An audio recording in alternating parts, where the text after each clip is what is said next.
Welcome back, my friends. This is part 2 of my take as an astrologer on Uranus moving into Gemini. If you haven't yet seen part 1, go check that out first and then continue on because there's lots more to talk about. One last thing I would be very remiss if I did not mention this is how Uranus in Gemini affects the United States of America. Let's talk about it. In the birth chart, or the Sibley chart of the United States of America, Uranus is in Gemini. So this is actually going to be the third Uranus return of the United States of America. The Uranus return happens about every 84 years. So unless you're listening to this and you are 84 years or older, you have not yet experienced your Uranus return, but the US has. And there's some stuff to talk about when it comes to Uranus in Gemini and America. In US history, the first time Uranus was in Gemini was, of course, when the US was born.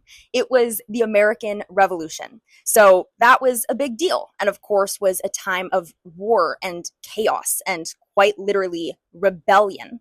And within Gemini, it was a splitting of two pieces, a house divided amongst itself. The house would have been that at the time, we were Brits, but we said, no, we're Americans. So you have Gemini, the twins, polarity, division, two. We had the splitting of the two. During America's first Uranus return, about 84 years later, was the US Civil War. Once again, a house divided amongst itself. We had polarity of ideology and a complete division within the country. The second time Uranus returned to Gemini within the United States, we had World War II.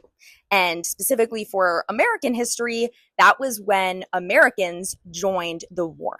And now here we are for the third Uranus return of the United States. Can you make any predictions? Now, I'm not here to fearmonger. I am simply here to collect data and share it with you all. But I have to say, we're already seeing trends of a house divided amongst itself within the US. 2025 to 2033 is going to be a wild ride, as I said, not only for the collective changes and upheaval within the world, but perhaps especially for us Americans.